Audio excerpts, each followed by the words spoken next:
L'Instant Mag de Magali Barthès. Le respect des femmes n'est pas une option. Malheureusement, chaque année en France, elles sont encore trop nombreuses à être victimes d'agressions physiques ou verbales, de violences économiques et de nombreux préjugés. La deuxième édition du forum Respect pour les femmes, organisé le 16 novembre par la région Sud, a été l'occasion pour son président Renaud Muselier de rappeler que la région Sud consacre à cette grande cause du mandat 1 million d'euros par an. Une élue qui est rattachée à mes côtés, un peu comme la ministre est rattachée au Premier ministre au niveau national, où nous avons, dès l'an passé, fait ce premier colloque, on a le deuxième cette année, donc on se structure un peu plus, de façon à ce que l'on ait une organisation structurelle qui permette d'apporter toutes les réponses à tous les niveaux.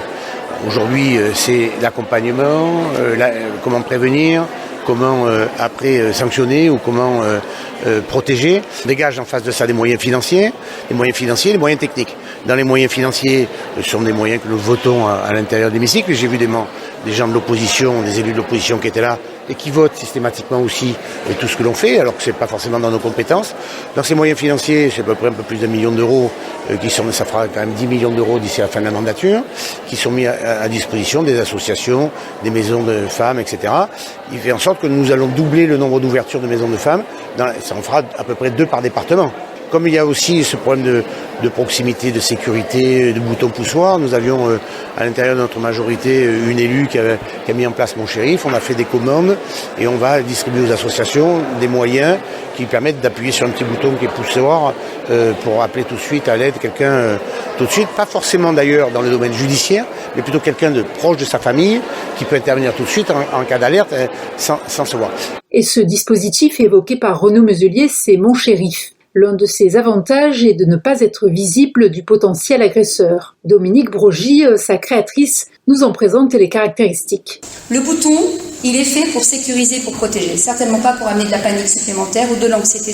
Parce que vous êtes capable d'agir même dans la pire des situations. On peut s'amuser à me jeter par terre, il ne va pas se décrocher parce que ce n'est pas un clip. Il peut être dans les poches, on parle de violence, aujourd'hui c'est le respect pour les femmes. Dans les violences intrafamiliales, il n'y a pas que les femmes. Ou encore une fois, c'est important d'avoir un bouton qui n'est pas visible et qui va pouvoir donner des instructions au téléphone. Ce n'est pas un tracker. Personne ne sait où vous êtes, personne ne vous géolocalise parce que vous avez un bouton. Le bouton ne va communiquer qu'à partir du moment où on appuie dessus. Donc la première situation, c'est de faire un SMS qui est pré-rédigé à l'avance parce qu'on connaît un petit peu, on connaît même beaucoup ses craintes par rapport à une journée. Ce SMS va partir à des destinataires qui sont dans le cadre privé quand on est sur les violences faites aux femmes. Ça peut aussi être lié avec des polices municipales pour celles qui veulent jouer le jeu quand on est vraiment dans des zones où il y a vraiment des énormes soucis. Le but de ce message, c'est simplement de dire situation à risque, surveillez-moi. Parce que toute situation ne mérite pas qu'on dérange la police, bien évidemment. Ensuite, il y a le double-clic. Le double-clic, c'est vraiment, attention, j'ai besoin de vous, mobilisez-vous pour me porter secours. Personne ne joue à Rambo. On fait en sorte qu'il y ait une mise en relation qui soit faite aussi par vidéo, comme un Zoom, si vous voulez, pour que les destinataires puissent se voir et mobiliser les secours pour porter secours à la personne qui a appelé au secours. Le message exprès, c'est un message mécanique, sans passion, qui prévient, pour n'exciter personne, n'affoler personne. Derrière, les gens ont l'habitude de rappeler, même si on leur dit que ça ne sert à rien d'appeler puisqu'on ne peut pas parler. Ils tombent sur un message qui leur dit « ça ne sert à rien de rappeler, s'il vous plaît, agissez ». Troisième chose, qui était un volet extrêmement important, c'est de la captation de preuves. C'est pour justement ne pas avoir à se battre derrière pour faire reconnaître son statut de victime. Donc là, on fait un enregistrement.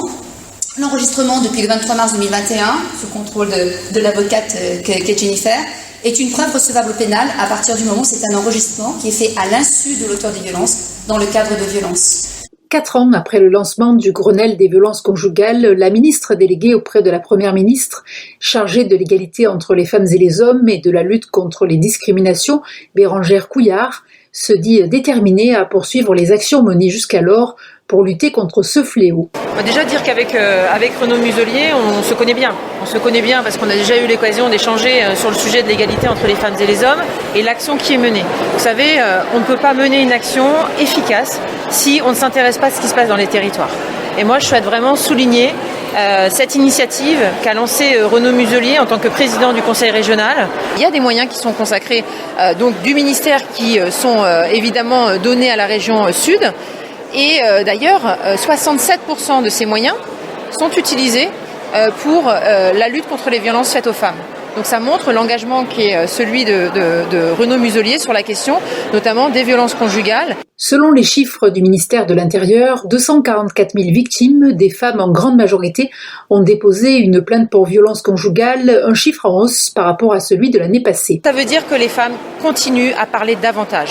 Et moi, ça me réjouit parce que ce que je veux, c'est que le carcan ça s'arrête et qu'on fasse en sorte que les femmes puissent s'exprimer librement. Et c'est pour ça d'ailleurs que nous formons davantage nos policiers et nos gendarmes au recueil de la parole, que nous avons facilité aussi le fait que les médecins puissent signaler au procureur de la République des femmes qui sont en danger immédiat, que nous avons fait en sorte que toute la société, tous les acteurs locaux puissent évidemment se mettre ensemble pour lutter contre les violences conjugales.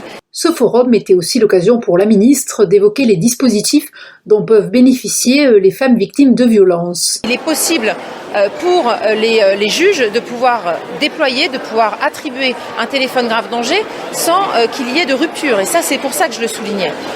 Vous savez, on en a autant qu'on en a besoin. C'est-à-dire que quand il y en a un qui est donné, il y en a un autre tout de suite qui arrive. Donc il y a des commandes qui sont faites extrêmement régulièrement, donc il n'y a pas de problème en termes d'approvisionnement et donc de stock.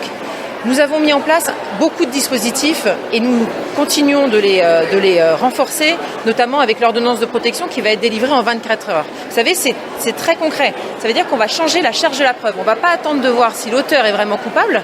On va tout de suite donner une protection aux femmes victimes de violences parce qu'on estime que le danger immédiat le danger est très proche et qu'on doit avant tout protéger ces femmes.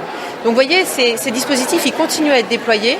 On continue évidemment à déployer d'autres dispositifs. J'expliquais par le PAC Nouveau Départ avec la facilitation du départ des femmes, le fait qu'il y ait un agent de la CAF qui coordonne donc sur le territoire le départ des femmes. C'est le cas des Bouches-du-Rhône où en fait on a une expérimentation qui va se dérouler jusqu'en 2025 avec donc c'est un des 5 départements pilotes et donc on va faciliter le départ des femmes grâce à ce dispositif et également avec un accompagnement financier parce que nous avon l'aide universelle d'urgence qui va être lancée cette fin d'année et qui va permettre d'attribuer aux femmes entre 300 € et 1 200 € d'aide au départ. Et pour la ministre, la prise en charge des auteurs de violences conjugales s'avère essentielle. On a également les centres pour auteurs. Vous savez, ces centres que nous avons créés il y a 3 ans qui permettent de traiter les auteurs, de les traiter psychologiquement, de les traiter aussi socialement pour leur permettre de retrouver un emploi. Et puis aussi, parce que souvent ils sont éloignés de l'emploi, et puis aussi de les traiter pour les addictologies. Parce que dans 50% des cas, il y a souvent l'auteur qui est sous le coup de l'alcoolémie ou également de substances qui rend addict. Et donc, nous traitons les auteurs et nous allons faire en sorte aussi de les faire connaître. Parce qu'aujourd'hui, ces auteurs qui viennent, dans 90% des cas, ce sont des auteurs qui sont envoyés sous décision de justice. Et donc, ce que nous souhaitons, aujourd'hui, on a 10% qui viennent sur la base du volontariat.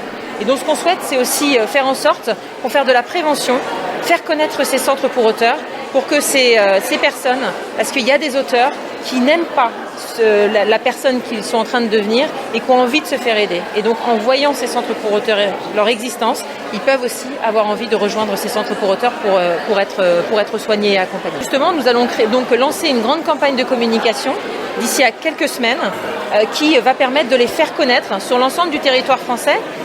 Et on aura des informations assez claires aussi à disposition des auteurs qui le souhaitent pour, en fonction d'où ils vivent, le centre dont ils dépendent pour qu'ils puissent aller vers plutôt que d'attendre une décision de justice pour être accompagnés psychologiquement pour leur addictologie ou également pour la réinsertion professionnelle. La violence subie par les femmes ne se limite pas aux agressions physiques, cela se traduit aussi souvent par des mots, certes banals, mais auxquels il faut faire attention. Alors ce forum a été aussi l'occasion de suivre des ateliers à l'image de celui proposé par le Centre d'information sur les droits des femmes et des familles et de faire prendre conscience aussi aux hommes que la lutte contre la violence faite aux femmes les concerne aussi. L'Instant Mag de Magali Barthès.